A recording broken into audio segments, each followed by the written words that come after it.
Hello guys, welcome to the new YouTube video. I have the Qanba Sapphire in my hands finally. It has taken a long time, but finally we have this device in the house ready for 2xQ. I'm just going to give small impressions of what I think about the device, the leverless, and I'm going to compare it to some of the other arcade sticks that I've used, or should I say leverless. I don't actually have the other ones currently with me, but I haven't seen many people talking about this device for some reason. Maybe because a lot of people don't have it yet. But here are my quick impressions of what I think about the leverless. Let's get into it. Right, so here it is. So firstly, I would say it doesn't feel that heavy. It actually feels quite light, which is pretty cool. I believe it's plastic, which is slightly different to what I'm used to. My previous leverless was the Pro KO Vitrix leverless, so it definitely feels a little bit lighter. This leverless cost, I believe, $179, which in today's market is not that bad. It actually kind of fits into the majority of high-end leverlesses that is out in the market at the moment. I was playing Street Fighter, just a little bit of it, and I've been pressing a lot of buttons. Predominantly, I got a new leverless just because 2xQ was coming out and I just needed something that was a little bit more comfortable for me myself, and we'll get into that a little bit later. But first impressions is good. The buttons feel very responsive. The device has good customization in terms of the remapping. I wish I could change the color of my buttons a little bit more. Unfortunately, they are just, I believe they're just blue and then they turn red once you press them. But I'm an aesthetic guy, that's just what I like. So you might not have any issues with that. You have different customizations with the device that you're using. So it could be PS5, PS4, or PC. There are different profiles on the left side, which you can switch to. So you can have a maximum of 3 profiles. On the top left, there's LED customization, very limited, but you can have the colors of your buttons can change. And also on the sides, there is LEDs that you can change as well. Or you can turn on, I should say. Let me make sure that's in there. Yeah, there we go. But unfortunately, you can't have them at the same time. So if you want your buttons to be glowing and stuff like that, and you want the side panels to be glowing, that's not possible. You either have to have one or the other. Which is kind of weird, but hey ho, that's just how it is. So what I'm going to do is quickly show you what it sounds like.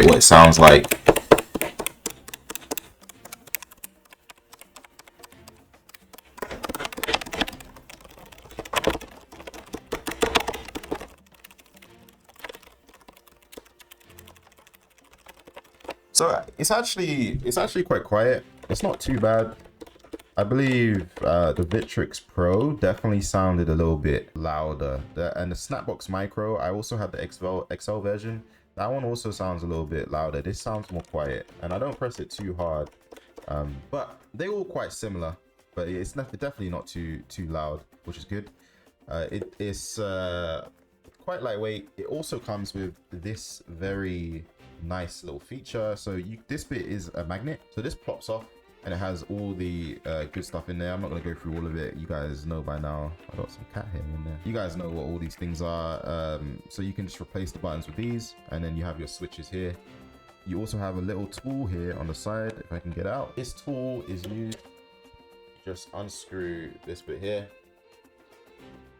and you can literally just plop out your buttons with just kind of jamming that in there and picking it up. All stuff that a lot of the leverlesses have. It also has this little doohickey right here, where you can change how high and low the buttons are sitting on your stick. So what you do is you plop that on there. It's like a suction cup. You twist it, and I believe it changes like the depth of the button, I believe. So it either gets tighter or looser, and it goes up and down. And depending on how you press it, it's all about comfortability, what you like and what you don't like.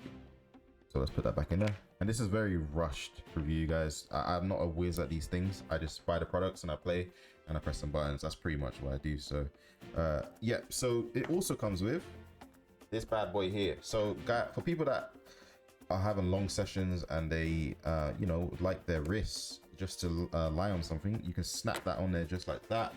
It's very easy. It doesn't come off or anything like that. It's all magnets, and you just put it, lay your wrist on here, and you can press the button the same way. which is pretty cool.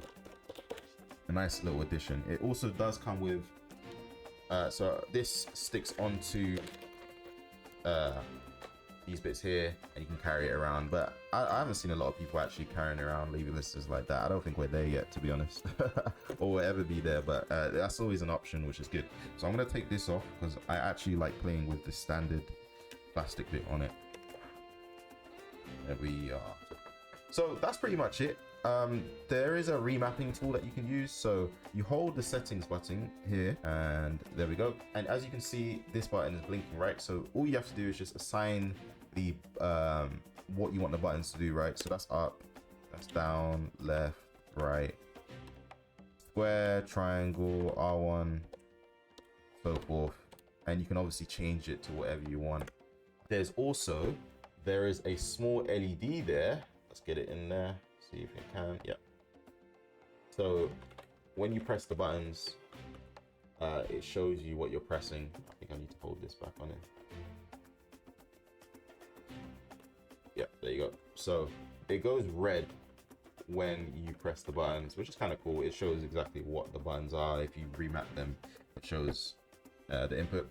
And there's also a small touchpad here, which a lot of these do have because it's a PlayStation product. There's a PlayStation little thing there. I don't use that too much, but it is always an option.